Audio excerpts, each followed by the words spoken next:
Hi everyone, my name's Andrew, and I recently got into a rather ridiculous situation.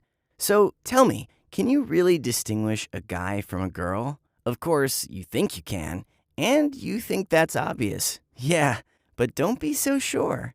Like you, I used to be totally sure I could distinguish two sexes easily. I thought these were obvious things.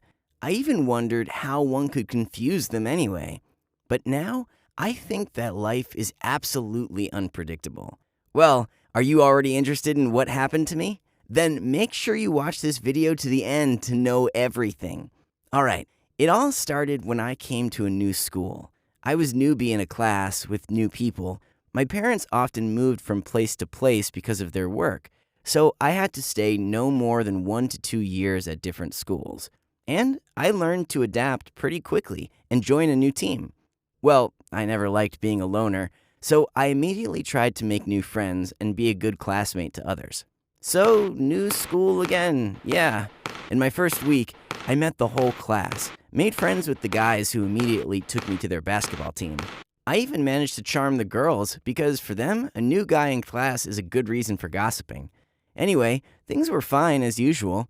I was hoping I would finally finish my secondary education here and get a certificate. So that's why I tried to be as friendly as possible with everyone. Once, we had athletics competitions at school where several classes took part, both junior and high school. The weather was great, so we were just lying on the lawn waiting for our turn, discussing the latest video games and baseball. For all the girls, such events were kind of a chance to show themselves off and get to know the older guys from high school. I couldn't help looking around, twisting my head to look at the beauties, since I didn't know many girls at school yet. So I was curious. I had a girlfriend in my previous school, but we had to break up because me and my family moved to another city. Obviously, the girls were thoroughly preparing for the competition. Well, I mean, not sports training and stuff, but preparing their outfits. There was too much pink color, and it just hurt my eyes so badly. Seeing all this cute pinky craziness, I noticed a girl standing a little apart from everyone. She was wearing a casual black outfit, and her blonde hair was pulled back in a loose ponytail. Nothing special at first, but somehow she caught my attention. So I asked my classmates who she was. They answered, "Oh, she's Alex from the parallel grade." Then I understood why I hadn't seen her before. I didn't dare get to know her that day at the competition. At first, I was just too shy. Then I started just spinning around, and I didn't notice she had gone somewhere. Personally, I promised myself one day I would have the courage to meet Alex. Though, judging by her appearance and her obvious reluctance to communicate with anyone, there was some little chance she would want to talk to me. I didn't ask my classmates much about her, because the first time I saw her, they kinda didn't want to speak much of her. I thought maybe she was kind of a touch-me-not girl who was always blowing guys off. That's why they were so negative about her. If I only knew the real reason. But I didn't then, so it's logical that I started searching the girl who interested me on social media. I tried to find her accounts on Facebook or Instagram. Unfortunately, I didn't succeed. For some reason, I thought she was one of those people who register on social media with a fake name and put a fake photo on the avatar, like an anime character or some funny picture. My guesses made me interested in her even more. I thought I would continue my one-way love sufferings if it were not for one lucky chance that fell on me one day. Well, once we took several classes to an excursion to a nearby city. The journey was going to be so long, so I decided I would take a nap while going on the bus, but that was not it. When the bus arrived at the bus stop, somehow I was the last one to get on it, and I realized all the best seats at the window were already taken. And the only available seat was next to Alex. Such luck. I hovered in the aisle for a few seconds, wondering where to sit, and then sat down next to Alex. She looked at me a little surprised, then turned back to the window, pulling her hood up over her head. Yeah, this won't be so easy, I thought. But there were 4 hours of journey waiting ahead, so at least I had plenty of time to try to get to know her, talk to her, and learn a little about the things she likes or dislikes. In fact, I myself didn't even know how to start a conversation with a girl. She just sat with her headphones on, looking out the window and not even paying attention to the fact that someone was sitting next to her. I didn't want to be intrusive, but I didn't want to miss my only chance either. After a short stop, when we all boarded the bus again, I noticed Alex hadn't put her headphones on yet. Pulling up all the courage I had, I turned to her with a trivial question. I think I asked her what kind of music she was listening to. Alex looked surprised again, as if she didn't think I could actually talk to her. Maybe she was so used to going everywhere alone that any attempts to communicate with her could just terrify her. She silently showed me her phone's display with the name of the track, artist, and album. She was about to disappear in her music again, but I asked her something else. And so gradually, word by word, I got her to talk. Of course, it looked more like her interview, but we talked, and this was great progress for me. Alex had a slightly gruff, low voice, but I thought it was because of a throat problem. In addition, she often wore turtlenecks or high-collared sweaters at school. Apparently, this was her weak point. We talked a little more, and then Alex said she wanted to take a nap before we got there, and I was lost in my own thoughts, processing the information I'd received from her. Apparently, I was so deep in my thoughts, I did not notice the guys in the seats nearby were whispering about something, looking at me in a strange way. During the tour, Alex and me somehow stayed close to each other. I cannot say the bus ride made us friends, but Alex was already more open to communicate with me, and sometimes she even commented on my remarks to the tour. When the bus was going back, we also sat together. I even decided to ask her for her phone number, so that later I could find her on social media and messengers. She asked me why I needed it. I answered right away, I just wanted to communicate and become friends with her. As I expected, her Facebook page was pretty dark, uninformative. There was just a black cat on her avatar. It was impossible to tell if she had a boyfriend or what she was into. But we have a lot to talk about. For some reason, I was hoping Alex would be more sociable online. And I was right. When she texted, she was really more talkative. She always shared her opinion and even threw me some songs and funny videos she liked. But at school, she continued to stay away from me. However, this option did not suit me at all. I sit next to her during lunch, and I approached her on the playground during breaks. I can't say she was happy about it. Most of the times, she just left, leaving me alone. I also started noticing some strange looks and whispers from the guys around me. I couldn't figure out what was wrong with them, with me, or with Alex. Now, remembering how angry I was then, I feel terribly stupid. But I really had no idea then. Anyway, after about 3 months of active communication on socials and almost no communication in real life, I realized it was time to move on to a new stage of our relationship. Yeah, I was going to ask Alex out so that she would stop avoiding me at school. I pulled up my courage again and texted her that we needed to talk. I invited her for a walk in the evening. She agreed, but she chose a not-so-crowded park for a walk. I didn't really care. So we went for a walk and discussed an online concert of a popular Japanese rock band. When we stopped to sit on a bench, I decided it was time to tell Alex what I was up to. I told her I liked her and I wanted her to be my girlfriend. I must admit, I expected any reaction other than the one that followed my words. Alex slapped me in the face, telling me to stop making fun of her. But I wasn't joking. I told her I was serious, but she just twisted her finger at her temple and she was about to leave, but I stopped her by the hand. I needed an explanation, and I got it. The only reason Alex couldn't be my girlfriend was because she was a guy. Now it's my turn to not believe her or his words, but Alex was serious. She, or rather he, said that because of his slim build, small waist, and long hair, he had often been mistaken for a girl.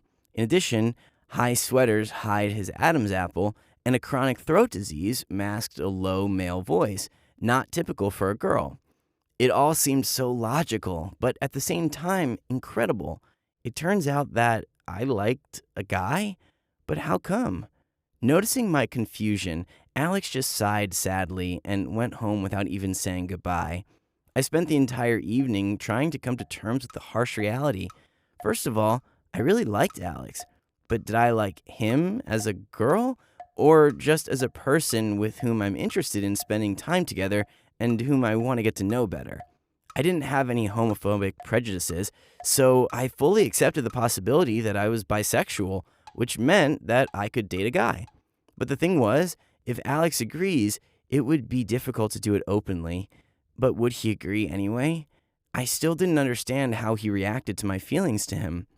Anyway, I texted him the day after and told him that my offer to date was still valid and that his gender didn't really matter. I knew I was taking a risk, but I really wanted to try and give our relationship a chance. And to my joy and surprise, Alex agreed. He admitted he had long realized he was gay, but never told anyone about it, and certainly did not think he would ever have a boyfriend. And then I fell into his lap. Anyway, we're dating now. We do not say anything about our relationship, and we do not talk at school, but we understand it will be better this way. We will just finish school, and then we will think about what to do next. So, are you still sure you can tell a guy from a girl so easily? Have you ever met guys who look like girls or girls who look like guys? Hello everyone, my name's Minako. Well, of course, that's not my real name. And a couple of years ago, my appearance was totally different from what you see now. I was just a normal schoolgirl. My real name is Stacy. I was a mousy person who didn't like to communicate with my classmates. I preferred reading books or studying at a music school instead. But then, my hobbies drastically changed. Thanks to them, I have changed beyond any recognition, and nothing is left for my uncertainty and isolation. Do you want to know what happened? I'll tell you. Just watch my story to the end. As I said, a couple of years ago, everything in my life was totally different. I was in high school, and I was the most inconspicuous girl in the class. And no, it wasn't because of my appearance at all. It was just that I always preferred books to socializing with my classmates. I thought everyone my age was stupid, their jokes weren't funny, and their interests were a waste of time. They didn't want to talk to me either. My parents, of course, worried about that. But they were sure this thing was temporary, like, teenage troubles. One weekend, I was mindlessly flipping through TV channels and came across an anime series. At that time, I still only knew some basic things about anime and manga. The only anime I watched was the well-known classics, The Walking Castle. The series ran non-stop all day, a bright, colorful world, filled with friendship, love, and adventure. It captivated me so much that I didn't notice how the time flew by. It was so different from my gray, uninteresting, and monotonous life that I didn't want to leave this fairy tale. Fortunately, all the following seasons of this series could easily be found on the internet. In the comments to this anime, I found the references to other TV shows, where the experienced anime lovers advised the anime must-watch, so to speak. And less than a month later, I was completely immersed in the anime world. I hung out on the forums. I joined some special groups on social media. My books were replaced by manga, Japanese comics. This was something new to me, something I saw as the way out of my gray days. So, it was great for me to watch strong, brave, and resourceful anime girl characters who are always ready to face difficulties. And how beautiful they were. Of course, I understood this was all just animation, and real people don't have this appearance, but maybe you can get closer to your ideal. This idea was so obsessive in my head that, much to the surprise of my parents, I decided to change my image. I got rid of my glasses and replaced them with blue lenses. I dyed my hair a soft pink. I reviewed my wardrobe, removing the shapeless gray and black jumpers and jeans. Of course, my classmates were very surprised. One of the guys even said frankly, "I didn't know you were so cute." But the best compliment for me was the words, "You look like an anime character now." Oh yes, that's exactly what I wanted. Strangely, the changes in my appearance also affected my communication with others. It turned out that some of the guys from my school were also interested in anime and they read manga. During the breaks, we hung out in a cafe nearby and discussed the series we were watching and Japanese movies. It was so cool. One of my new friends, Amy, told me about a cosplay festival. This is a place where the fans of anime, manga, and video games get together every year. The main thing of this festival was the costumes. Many people spend a lot of money and time in order to get transformed into their favorite anime character. When I first went to such a festival, I just blinked my eyes, looking around, and couldn't utter a word. I felt like I was right inside an anime. It was an indescribable feeling. I also had a favorite anime character, and I decided that next year, I would definitely try to make a costume and become a part of this bright world of anime. And, of course, this story couldn't do without a handsome guy, right? So, keep watching. His name was Light. He was the most popular and the coolest cosplayer in our city. He organized cosplay festivals, theme parties, and photo shoots. I think all the anime girls in our city were in love with him. You bet. A cool, handsome guy who looked at everyone with his indifferent look, and that was the thing the girls got hooked on and fell in love with him later. Unfortunately, I was no exception. When I saw him at the festival, I realized I fell in love at first sight. But I didn't have much of a chance. There were always other girls hanging around him, and he looked at everyone indifferently. And then I thought, I should be different from all of them. I gotta make sure Light wants to meet me. I decided the way to the heart of a cosplayer is, well, through cosplay anyway. He's been doing this all his life. Probably he's seen a lot. He even went to a festival in Japan. So I had to come up with something that would definitely get his attention. And first, I decided to change myself. Of course, my parents weren't exactly thrilled when I told them all my wishes, but my mom convinced my father that these were my age characteristics, and this was my way of expressing myself. The first thing I decided was the operation to enlarge my eyes and correct the shape of my nose. I had them completely ordinary, and I needed them so that when people looked at me, they would think I had jumped out of an anime. The next thing that needed to be corrected was my figure. I wanted to make my waist thinner, so I not only went on a strict diet and exhausted myself with physical training, but I also wore a special tightening corset. Yes, it was terribly inconvenient and even painful at times, but I wasn't going to give up on my goal.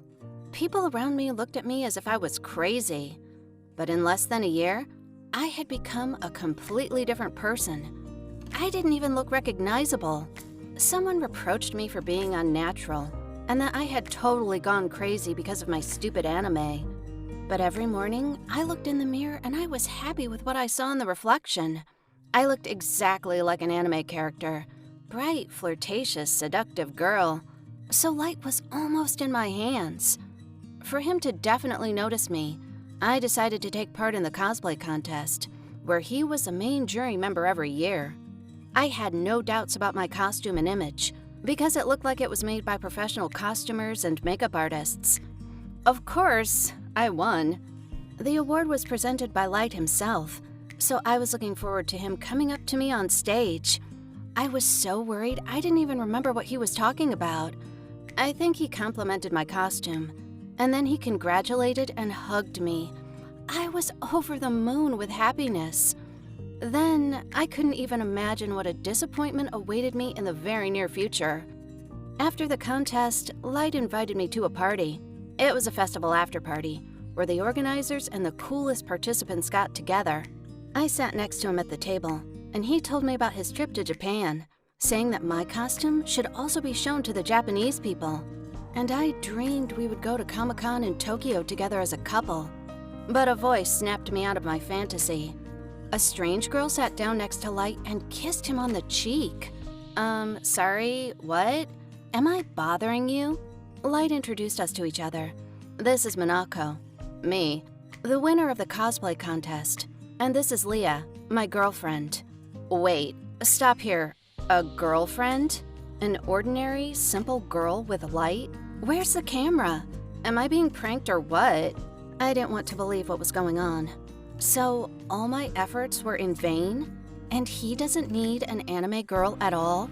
And even Stacy, whom I was a year older, would have had a better chance of winning his heart. And when Light was not surrounded by a crowd of fans, he wasn't a cold prince anymore, but a cheerful and sociable guy instead. I could hardly hold back my tears all evening. My heart was broken. Apparently, only in an anime love story of the main character has a happy ending. In real life, it's not like that at all. I was disappointed, I wanted to give up everything and never think about anime or anything related to it again. But how can I do this if every day a big-eyed girl with pink hair looks at me in the mirror? I don't know how it would have ended if it hadn't been for one phone call that brought me to my senses. It turned out that an entertainment center would soon be opened in our city. One of the entertainment areas would be anime and stuff. The owners of the center saw me at the competition and decided I would be a perfect candidate for both advertising and working in the center. In return, they would sponsor my trip to Japan for Comic-Con and pay for other expenses. This offer was my salvation from sad thoughts and my unrequited love. So, I agreed. Now everyone in the city knows me as Minako, the anime girl. I flash in the ads. I have my own blog about anime. People recognize me on the street, and they take photos with me. Do I regret changing my appearance because of a guy with whom things didn't work out? No, I like the way I look. I was standing in the room, surrounded by dozens of screens. They all showed my face. I couldn't believe everything that was going on was real. Whoever did this was a real nutcase. And I guess every one of us is in danger now. Hi, my name's Selena. I'm 18. I'm a college freshman. I live in a dorm.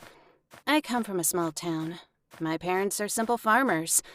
They predicted the same life for me, but I decided that was definitely not my thing. So I always tried to study hard. I wanted to go to college and live in a big city, and I did it. But I needed money, and the funds my parents sent me weren't enough to live on. For a couple of months, I could barely make ends meet.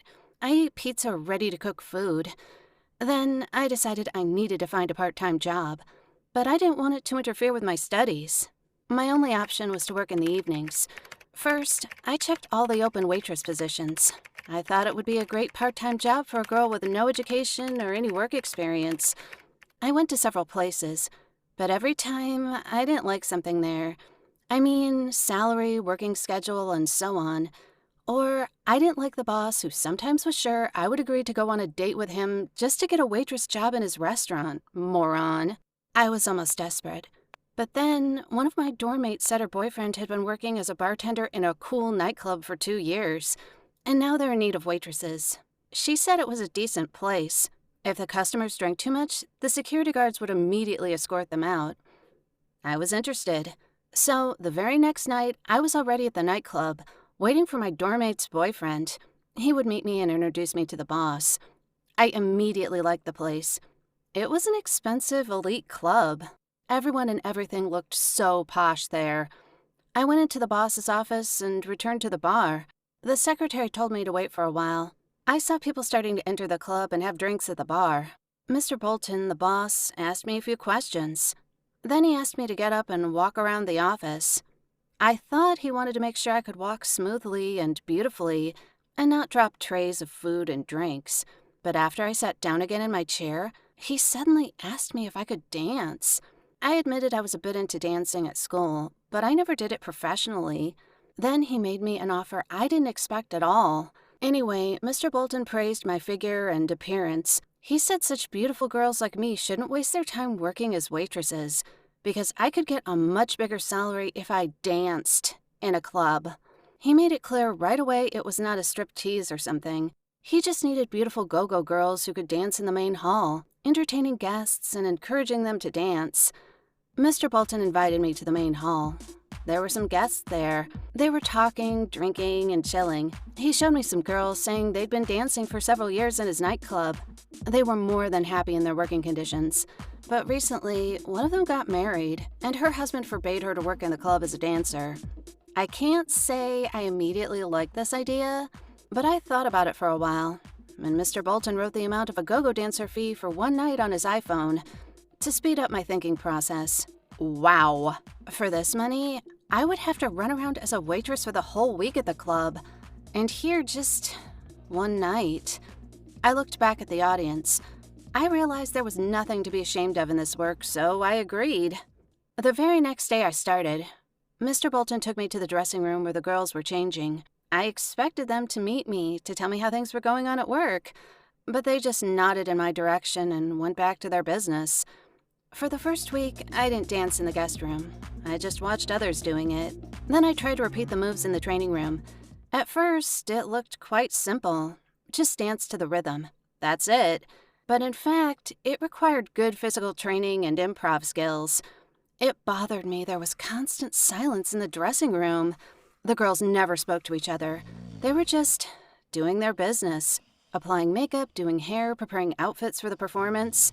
I'd gotten used to everyone talking to each other in the dorm. We did everything together, shared our feelings, discussed boys.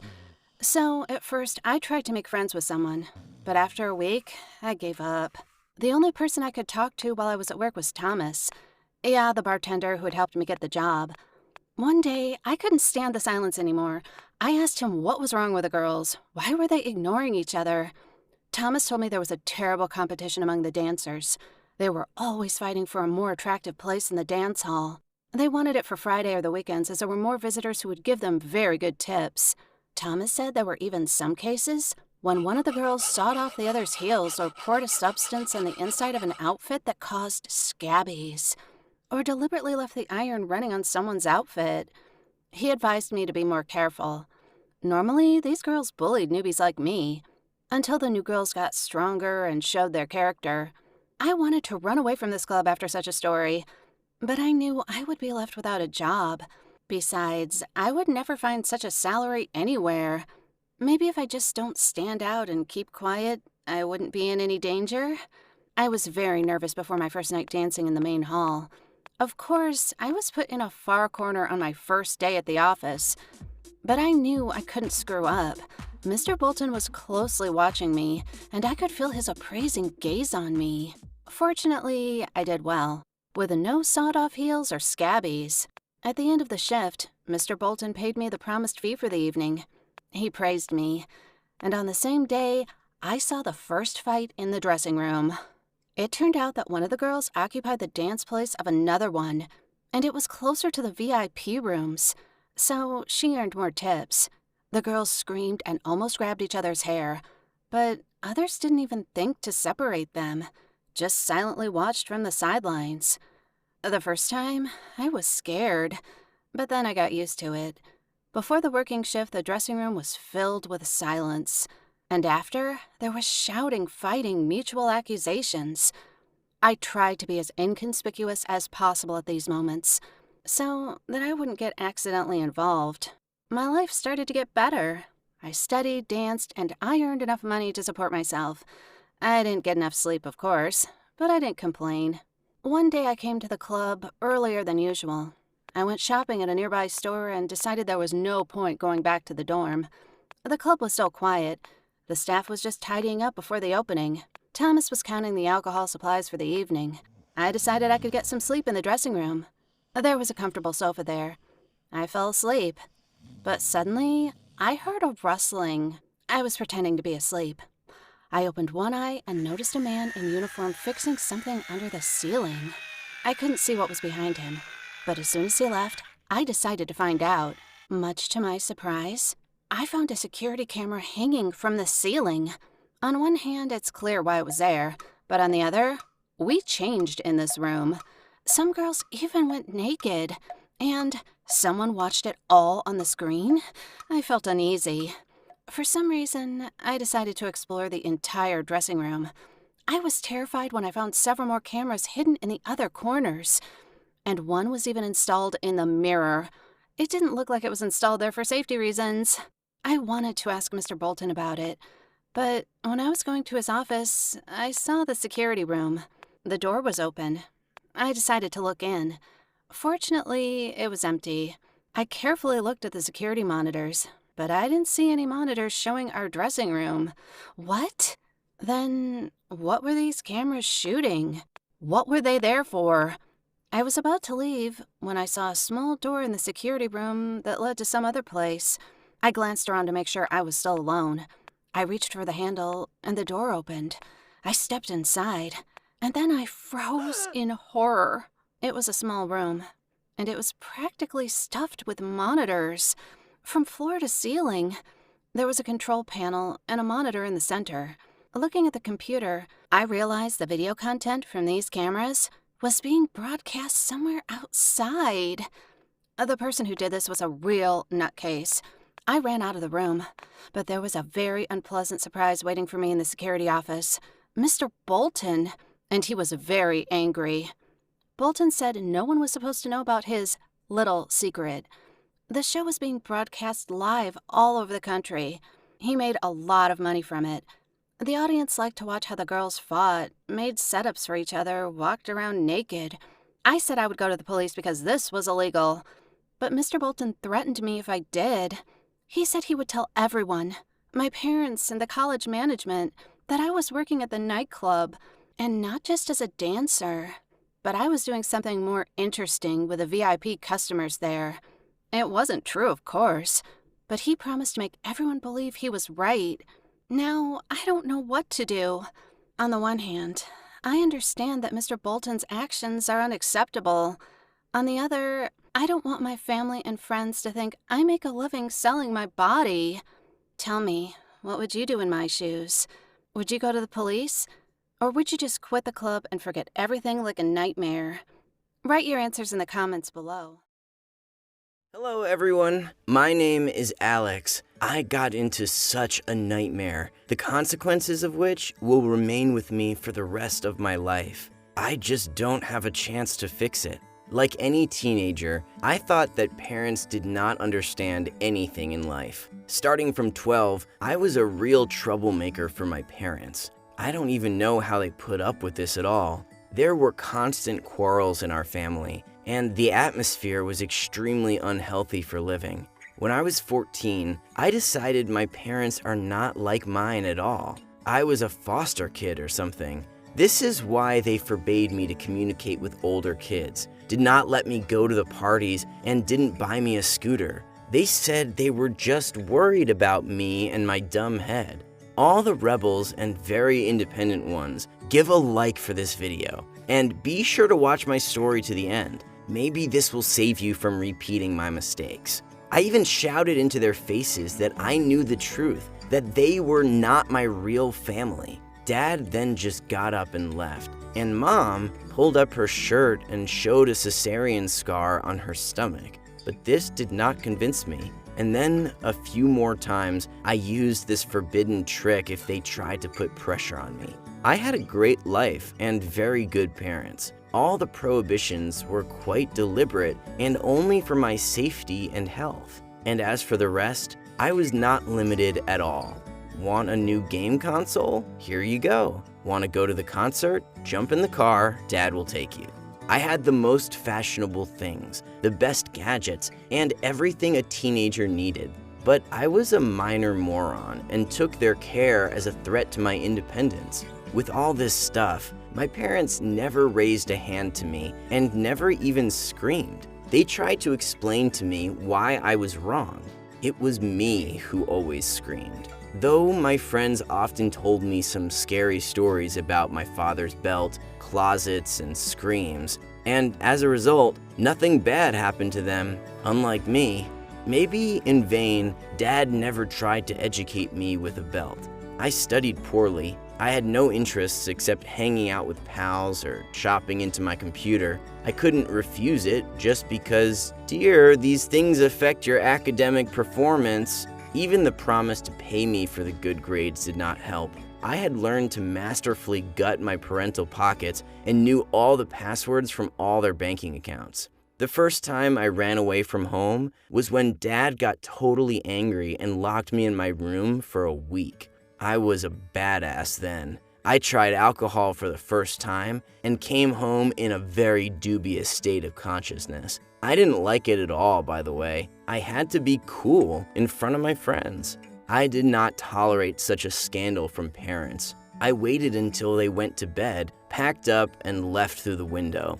But not too far away. I hoped to stay with some of my friends because even my little brains understood there was nothing for a 14-year-old kid to do on the street at night. But all the friends I got in touch with said their parents are strict ones. There was no place to stay. I better return home because they really wanted to sleep.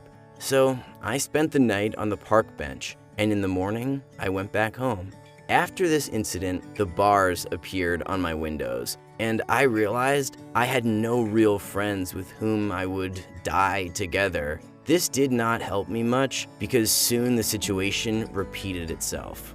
Since then, I had run away from home 3 more times. I slept where I had to. I even survived 2 days in the street. But then it started to rain. My parents even stopped panicking. Kinda, he left, okay, he'll be back soon. Or they just got tired of worrying about me, I don't know. And then it happened. I was only 16 at that time, and once again, my parents did an unfair thing to me. Instead of letting me go to a cool party with friends, they told me to stay for a family holiday at our place. Of course, if I wanted, I could also invite some of my friends, but only 2 or 3 of them, and the most decent ones. My parents simply did not have the money for what I wanted. That time, my dad had some problems at his work. His salary was delayed, and I had an option, either a good present or going to a party. And I myself chose a gift that my parents honestly bought me. I wanted to kill 2 birds with 1 stone. After the family party, I ran away, and I went my familiar route to my favorite park, where I already had a bench under a large oak tree. It didn't drip in the rain, and the cops rarely looked into that part. If you wanted to, you could hide there for at least a week. I expected to go crazy and come back, but everything turned out much worse, because somewhere in the middle of the night, I got a companion. A young guy came up to me, maybe 20 years or so, but obviously older than me. He complained about life and his girlfriend, and then suggested I go with him to his friend's party. Why I should spend the night in the park when there was an apartment, a lot of fun, and a lot of alcohol. I felt very grown up from being offered this, and agreed. I didn't even think that, actually, normal people don't go to the park at night. They sleep in warm beds at home.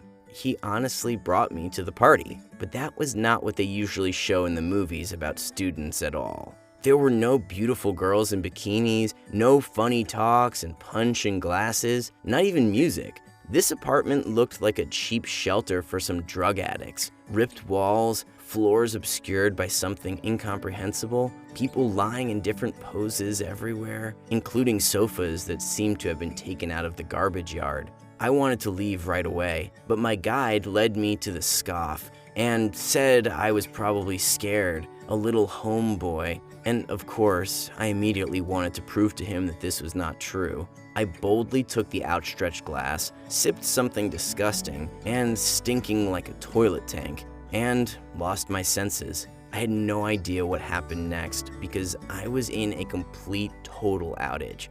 I suspect this was even good, judging by the place where I woke up, and I woke up in the most terrible bath that you can think of, in an ice bath, like in bad cheap thrillers, yeah. I was lying there, understanding I was really Breaking Bad.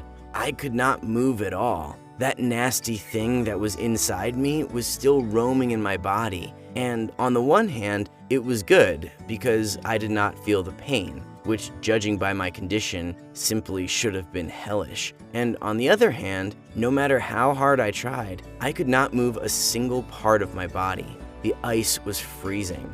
I didn't know what happened to me, but I guessed, yes.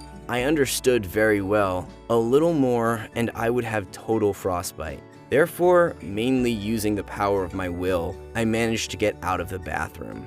Fortunately, by that time, my arms and legs were sluggish, but they stirred. I understood that it was useless to scream. If they threw me in the same apartment, then nobody would notice. And if not, then most likely any people were too far. At least the sane people. So I decided to crawl to salvation by myself. The apartment was the same, and my things were in one pile in the corner in the front of the bathroom. Fortunately, none of the locals tried to search it, and my phone was still with me, and it already had more than 100+ missed calls. I did not have much time, so I immediately called the police. And here I was lucky for the second time, because the cops reacted immediately and tracked my phone via GPS. The police and doctors arrived on time, because I had already been unconscious from blood loss.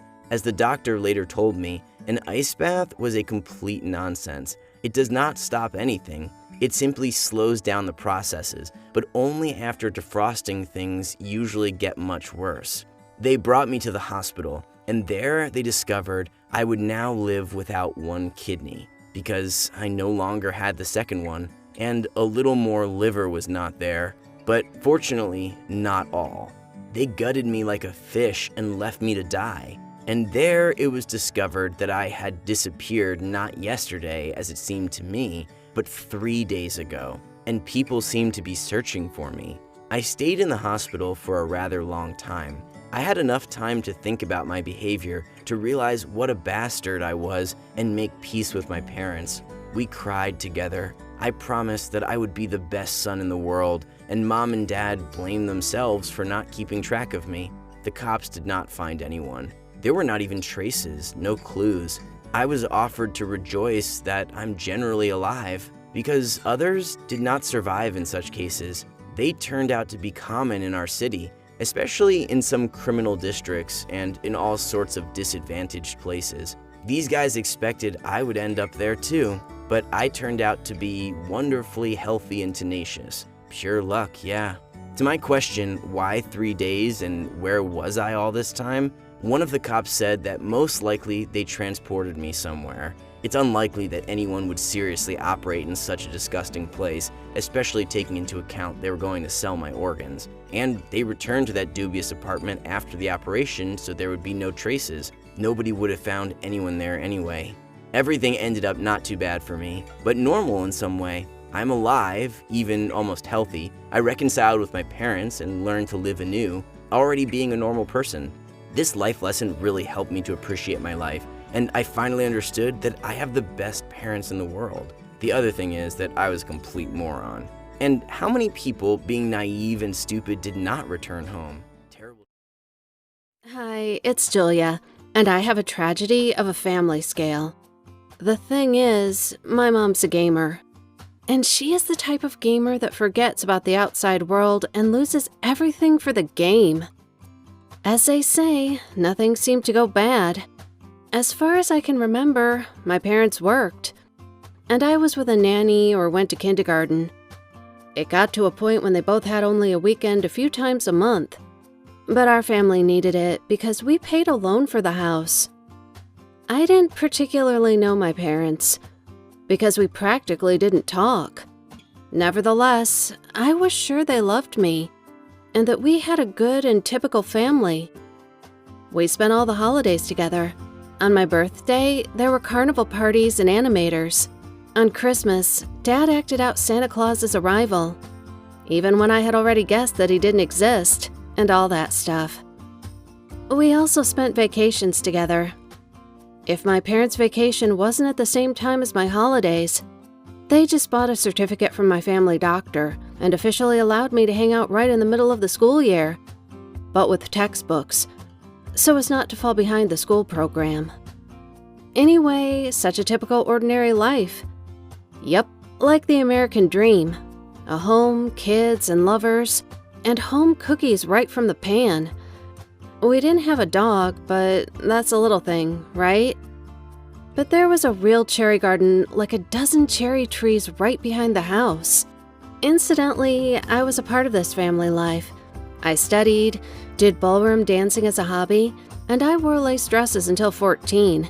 Then I grew up. But I also didn't cause any problems during the teenage period. I just became a little more independent, and my parents decided that we didn't need a nanny. Moreover, I went to look for a job as a nanny with the neighborhood kids. And then it turned out the company where my mom worked closed and went bankrupt. Mom was left without a job. And as a responsible person, she tried to find something else. But she was already 45, so there was no use. But nothing terrible happened. By this time, the loan was over, and Dad earned enough money for living, and there was even still something to put away for a rainy day. So, at the family meeting, my parents decided that Mom should become a housewife from that moment on. In my opinion, Dad was the happiest person about this turn. Mom was fond of cooking. She even took courses with some French chef. and she started to feed us with delicious food every day. The house sparkled with cleanliness, of course not without the help of a housekeeper. Dad's shirts were ironed with love and care, and my mom finally blossomed and tasted life. I was a little bothered that now they were looking after me. Well, it's not about cameras and wiretapping. Just my mom sometimes got bored, and she started to check my homework, tried to know about my personal life and stuff. I wasn't used to so much attention. It really worried me, and I told her about that as politely as possible. Mom seemed to understand and switched to watching the neighbors and gardening. I understood that my mom wasn't used to sitting still. Housekeeping took time and energy, but this problem could quite easily be solved if there was some help. The garden also didn't need constant care. The courses were helpful for her too, but not in non-stop mode, and the daughter was almost an adult. Anyway, Mom was simply bored and had nothing to do. She did the things nobody wanted to, and with damage to herself. This is for the neighborhood patrol, because there wasn't anything interesting except gossip. And I really wanted to help her. Together, we started to look for some kind of hobby that would captivate my mother. I even brought her to dance classes, to an adult group, but for some reason, she didn't get it. Then we tried macrame, knitting, floriculture, and floristry, but nothing was for her. One thing was boring, another one didn't bring pleasure. Another hobby my mom simply considered stupid and useless. I even wanted to motivate her to open her own business. Why not? There are many housewives doing something at home which also brought in money. For example, the neighbor from the opposite side of the street made homemade jam and sold it. And by the way, we always took a couple of jars. Another neighbor made awesome hats and sold them through Instagram. We also had a mini kindergarten and a book lover club based in the library. Anyway, there were a lot of possibilities to do something. Mom liked the idea, but she seemed to misunderstand me. She wrote a novel and was fascinated for a while, but everything was cut off at the publication stage. There wasn't a publisher who wanted to take it for sale. Then, my mom tried to sell the novel herself, on the internet. And unexpectedly, she came across an interesting direction. Advertising. She really liked to promote herself. And then there were real clients who she also promoted. And she started doing it for a fee. And it turned out so cool for her that the neighbors had Instagram, just went to some cosmic heights in a couple of months. A neighbor even had to hire assistants to handle the orders. And Mom, meanwhile, was already working on 3 more projects. If I knew how it would end, I would have taken her computer from her back then. And so me and my dad were just happy and told her how wonderful she was. One of the clients came to her with a request to promote an online game on the network. To understand the mechanism, Mom decided to play a little herself and then start advertising. And suddenly, she became addicted to it. She brought her first game to top sales in 2 weeks. And in between advertising, she sat on the server for hours. She was so fascinated by the painted world with the painted people. But this wasn't a disaster either. Everyone is playing. Even I have a trendy game on my phone. Although I'm not a fan of gaming. But after one game, the second one, then the third, and then Dad found that Mom spent all of her income on gaming stores like Steam. And I noticed the last time my mother approached the stove was a couple of weeks ago. And if we didn't have the housekeeper, we would be living in dirt and starving. My dad and I pulled Mom into reality and talked rather rudely to her. At first, everything was peaceful, but Dad lost control and everything turned into a scandal. Mom said she was finally happy, and no one has the right to take pleasure from her. That's right, but not to the detriment of the family. Duh. And then there began a slow fall into the abyss. Okay, she didn't cook or clean the house, but Mom totally stopped taking care of herself. She didn't sleep for days, didn't wash, forgot to eat, and even went to the toilet with a laptop in her hands. She completely stopped paying attention to my dad and me, and forgot about working too. Now she only worried about the games. And she wasn't just playing. No, she was stubborn, and became a true gamer. Played a debate on the network, streaming, participated in competitions, also on the network of course, and also sold some game artifacts. Anyway, she had no problems with money at all, and she didn't spend it anywhere except for games. At some point, Dad got tired, and he insisted on a compulsory treatment. I agreed, because I also didn't see any other way out, and my mom was taken to a hospital.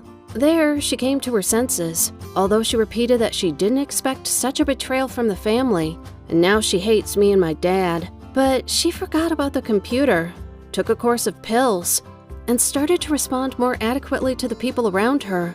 After the hospital, she was okay for exactly 1 week. And then she looked at the calendar and went back to the game tournaments. We persuaded her. I cried, but she didn't care what was happening right here. In the end, Dad left us. He didn't even file for divorce and continued to pay the bills for the house and my studies. He called me to go with him. And I would have left, but I couldn't leave my mom alone in this state. Then, I still thought I'd be able to help her. I fed her from a spoon, begged, cried, but Mom didn't seem to hear me. And after getting a VR helmet, she stopped hearing me literally, having completely gone into virtual reality. Now, I had to not only feed her, but also do all kinds of hygiene procedures. I tried to send my mom back to the hospital, but they told me she was healthy. Things that happened to her weren't a disease, but her conscious choice. She liked it so much, it was more comfortable for her to live on the network than in reality. And this was also a choice, no matter how strange it seemed to others. So I finally lost hope. And although I continued to stay nearby, I understood more and more that my mom didn't need the outside world or me. In the end, we made a decision and sent her to a special boarding school where she had round-the-clock surveillance, a nurse and medical assistance if necessary.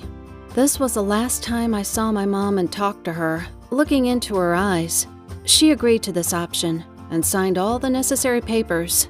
Now, I study at college and live with my dad. We sold our house and transferred the money to the boarding school account where my mom lives. My dad and I rented an apartment in the center of the city and live a quiet, almost invisible life. A completely ordinary life. Like this nightmare didn't really happen. Sometimes I go to see my mother, just to make sure she's okay. But she doesn't look forward to seeing me if I'm not one of the thousands of players in her virtual world. So for dates, you have to put on a helmet and boot into the game. It's such a pastime with a relative, right? But she seems to be okay, not even losing weight. So everything's okay. But Dad never comes to visit her. He can't forgive her for forgetting about us, about the family, for something that doesn't really exist. I understand him because I feel the same, but it's easier for me. I also think this is a disease. Hello, my name is Nick, and I really sold my sister for a game console. And then I made a career on this, and now I get good money. But let's start from the beginning. My sister Ollie and I are actually friends, despite our 2 years age difference. And maybe this difference is okay, because I heard stories when siblings with a greater difference do not get along too well. But everything was alright, really. We often went out somewhere. We could either hang in the water park and spend hours riding the slopes in the company of crowds of people, or vice versa. They would go into the woods and have a quiet, silent picnic, when it was strictly forbidden to talk and make sounds. Ollie, as a senior and conscious, usually took on the organizational part of the fun, and I provided the draft power. I dragged everything I needed. Our parents were only happy their kids were busy with useful things, and it seemed they hoped that my sister would keep me from bad company or something like that. But in fact, Ollie rather made me get involved in adventures than stopped. Anyway, such a quiet family. I must say, Ollie was and still remains a pretty girl with a typical model look. Long legs, skinny as a stick, with a very strange gait for my taste. I usually prefer a different type of girl, more feminine and with curves or something. But really, to almost all my friends, she seemed almost a goddess of beauty, an ideal girl. I often had guys with offers of help or friendship, even high school students. So they hoped to get to Ollie through me, who was in no hurry to date someone. In fact, this was the most lousy version of dating, because firstly, I was not going to merge my sister's contacts with everyone, and secondly, Ollie would never start a relationship with some of my friends. It's not that I had lousy friends, she just thinks this can ruin my friendship with someone. Well, this is her thing in fact, but okay. But my skill of getting rid of her gentleman pumped simply exponentially. If we lived in a computer game, I would have already received the title of Pickup Antivirus or something like that. We somehow lived until I turned 16 and Ollie 18 years old. Often we hung out together, drove away any dubious characters, and really were friends. Until the day when a strange man came up to us in the park. Well, an ordinary person, just in the children's park there are no men in strict brand suits at a cost equal to the cost of the park. The man immediately went to Ollie and invited her to become a model for his advertising campaign. To say we were surprised is to say nothing. In fact, both me and my sister immediately thought about bad things. Everyone watched TV, the news too, and the worst end of the adventure is slavery. But Ollie did not want to find herself in an ice bath and one kidney. So Ollie started to refuse, and I began to make up threatening phrases that would make the man leave. But he did not leave. On the contrary, he began to insist that my sister was simply obliged to try herself in modeling career. He brought some arguments, told something about big bucks, even gave us a business card of his brother so that if we suddenly decide we could call. In the end, we almost ran home. Ollie immediately threw away the business card, and I kept mine. I don't know why, like a special sense, some kind of thing that a man in a branded suit cannot be bad. And then, already at home, I decided to play Sherlock and check whether the man told us the truth. On the business card was the name of the company, which I immediately Googled. Indeed, the company was registered, and it really was an advertising agency. All the contacts and addresses I had to check with pens on the network and in the databases, but this company almost had no negative reviews, and the ones that were hanging were mainly from dissatisfied customers who did not like something at work. Here, the negative reviews convinced me completely, because the fake would not have them at all, or would have, but not like that. In addition, the photographs in their galleries periodically flickered the face of a man who gave me the business card. So he at least worked there, although honestly, it was either the CEO or the owner. And the last point, I decided to check it for honesty. I called the business card and said that my sister agreed, but on condition that the man would buy me a game console. Why exactly it? And nobody knows. It seemed to me then that the $300 console is a direct indicator of well-being, if it's not in credit. So I didn't have it because my parents didn't earn much. So if a person is ready to invest in a console, he cannot be a criminal, because the offender will not spend money on something that he can take without money. The man, of course, laughed, and then said that he would be waiting for us in the park with a console and a contract. I went to Ollie, and she agreed, but for decency, she argued on me for the amateur performances.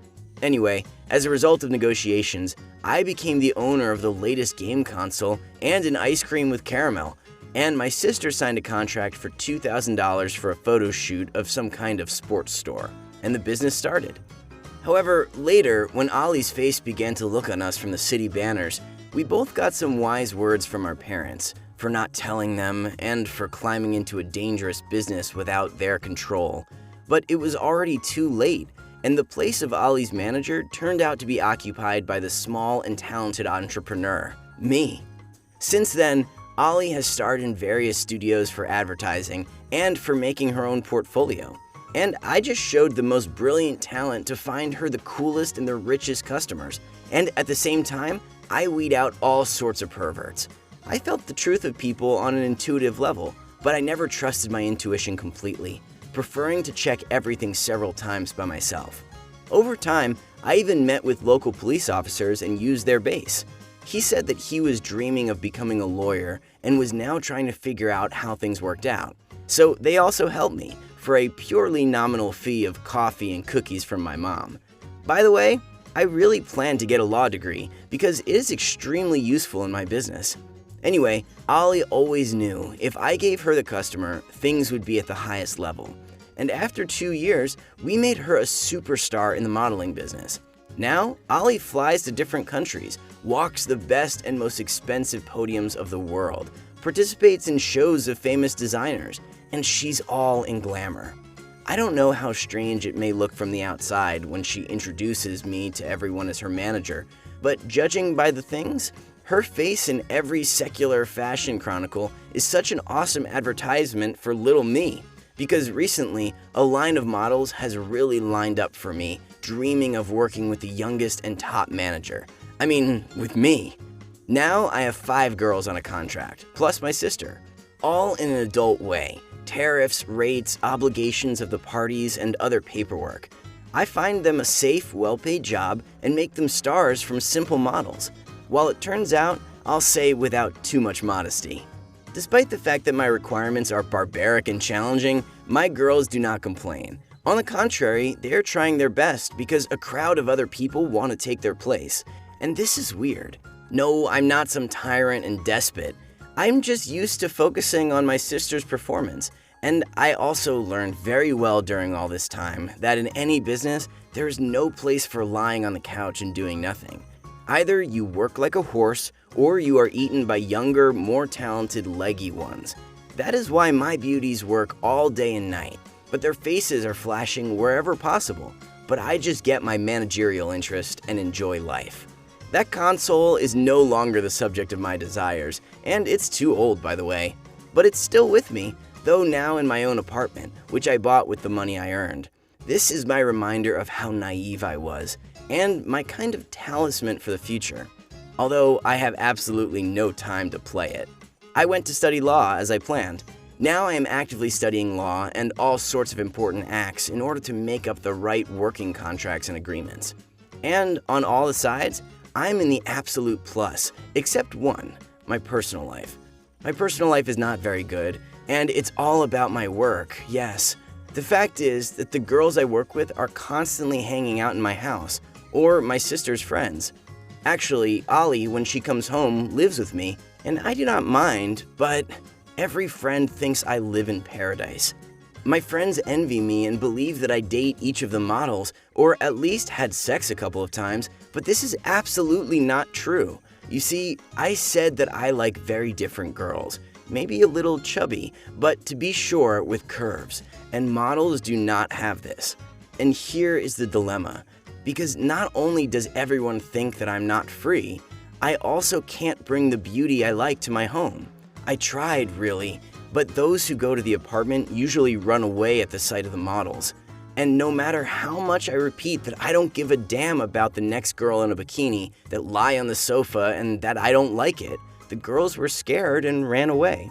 So it turned out that at the age of 18, working with top models, I still remain a sad virgin without any personal life. In fact, it's ridiculous, but it's true. So guys, they lie to us when they say that girls like money and fame. This is not the point for everyone, but the discrepancy between tastes and reality. But I'm not complaining yet. I still have plans for a fancy car and an annual contract with a fashion house for Ollie. Write in the comments if you ever came across the same stories. How did you find the girls when everything was against you? And girls, if a guy shows some attention to you, then he likes you, even if he's surrounded by a full flower garden of beauties.